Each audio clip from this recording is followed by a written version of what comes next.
We can start na. Pwede po po, ayan, go. So, sino mag-start? Si Nikos. So, ganun tayo.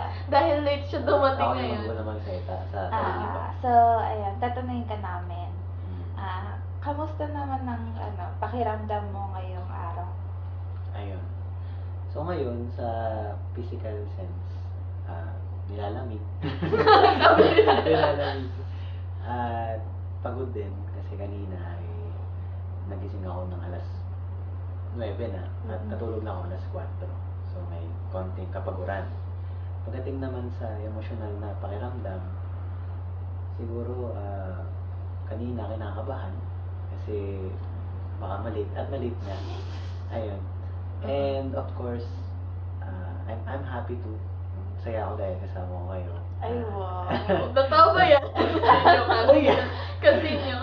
Masaya ako kasama ko kayo at nagawa tayo ng isang project. Kasi matagal na ako hindi nakapunta dito. Ayun. So ngayon lang ulit. And then, in a psychological sense, I think mataas yung ano ko ngayon. Mataas yung relievedness. Yung parang kayang gawin lahat kahit pa paano. Kaya tayo matapos to ng maaga. Ayun. Yun lang. Thank you. Grabe, naninibago ako.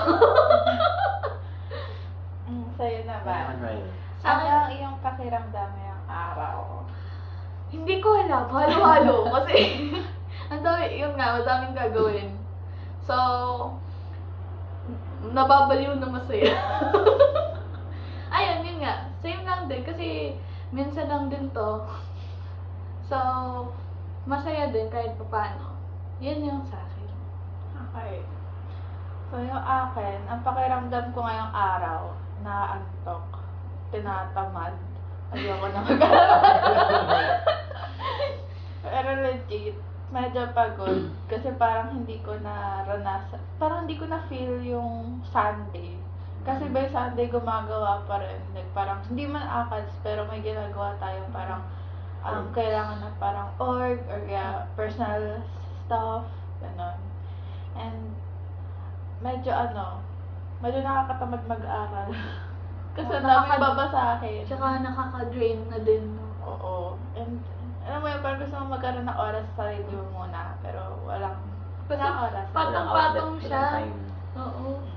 Ayun. Yan ang akin. Okay, so next na tayo, mag-move on na tayo sa pagbabahagi ng karanasan. Okay, ano yung sa'yo na ibabahagi mo? Ayun. Siguro yung babahagi ko ay karanasan na may katungkulan sa pakikiramdam at iyak. So, isa rito yung pag may kipaghalubilo ako sa tao. So, kunyari marami, hindi ko kilala.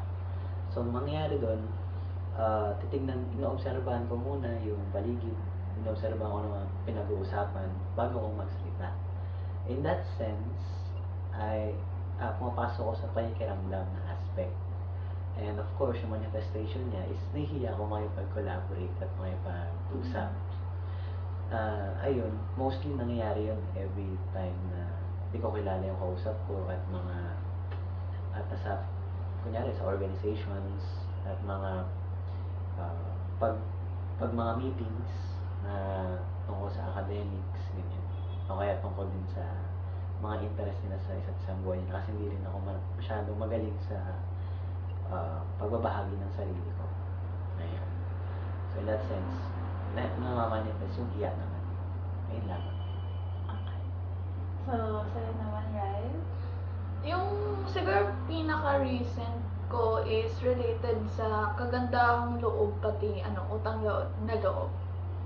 So, yung unahin ko yung sa utang na loob, recent lang talaga, nung umuwi ako sa amin. Kasi, doon ko naranasan na nabawi talaga yung magulang ko sa amin. Yun, binilan niya kami ng mga gamit, ganyan. Tapos, yung dahil lang doon, nung na-realize ko na nabawi sa akin yung magulang namin, is parang siyang naging drive sa akin na mas magpursige pa sa pag-aaral, ganon. Tapos sa kagandahang loob naman, dito ko siguro pwede ilagay yung meron akong natulungan na kakilala ko. Siguro kapatid ng girlfriend ni Kuya. Kasi mahirap din yung course niya eh. So, pag madalas ko siyang kinukumusta. Although, hindi siya normal para sa akin. Medyo nanibago pa ako nun. Or, medyo parang tinamad pa nga ako nung una eh. Pero ngayon, sanay na ako. Kinukumusta ko siya from time to time. Kasi parang nasa kanya yung burden ng pamilya niya eh. So, ayun, parang out of will na din talaga habang tumatagal na gusto ko siyang gawin para makatulong sa kanya. And at the same time, natutuwa din ako sa parang nagiging feedback niya regarding doon. Ayun yun sa akin. Okay. Hindi ba meron ka ba kasi? Hindi. Dalawa lang yun. Kay Nixon. Walang pala ako na isa. Okay. Continue mo sa isa. Ayun, sige. Pakasok ko naman dun sa sa katarungan. Katarungan. So, in English, it's honor. Ayun po. Pero yung sa atin kasi, yung sa English sense, in a Western perspective, ang honor ay pasok sa revenge. Yan. Ang honor para sa akin, sa Pilipinas, at sa napag-aaral natin, ay pasok sa pakikisama sa magulang, pakikisama sa kapwa, at pakikisama sa katulad ng mga tao rin. So, in a sense, mapasok dun yung gusto mong parangalan yung sarili mo bilang bilang tao na nakakatulong sa ibang kapwa, nakakabigay ng support, nakakabigay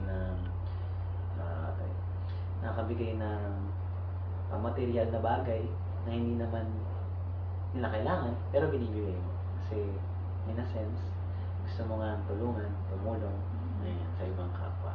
So that's for me is katarungan. Okay. So, yung akin naman, bahala na at saka kalayaan. So, sa bahala na kasi, ito yung legit kasi na hindi pa talaga ako sure kung ano yung dapat ginagawa ko sa course na to or kung ito ba talaga yung course sa akin. Pero kasi, sa tingin ko, okay naman siya. Kasi legit na parang kaya ko siya. And even though parang medyo nagda-doubt ako, parang siguro may onting spark pero hindi siya nakikita ko na mayroon talagang future. Ayan, so bahala na kung ano mangyayari sa akin. Andiyan naman sila, siya yung decision sa buhay ko. So, wala, sanay ako na may nag-decision sa buhay ko. So, ayan. Tapos, yung kalayaan, thankful ako dito sa dad ko na binigyan niya ako ng freedom na mag-isa lang ako pumunta ng Japan. Hindi niya ako pinapayagan na mag-sleep over dito sa Pilipinas. Pero papayagan niya ako pumunta ng Japan mag-isa. Nang never pa ako napag-experience na pumunta ng ibang bansa. So, ewan ko ano meron doon. Pero, hinayaan niya ako. Tapos, siya na din magbabayad lahat ng fees ko, pati souvenirs and etc. So, ayun. Yung sa kalayaan ko. And ngayon, medyo lumuluwag na sila na parang dito strict. Like, hinahayaan nila ako mag-sleep over dito minsan. Or like, gumagala ako ng medyo gabi na. Basta, kapag 10 p.m. na, uwi na. Oo.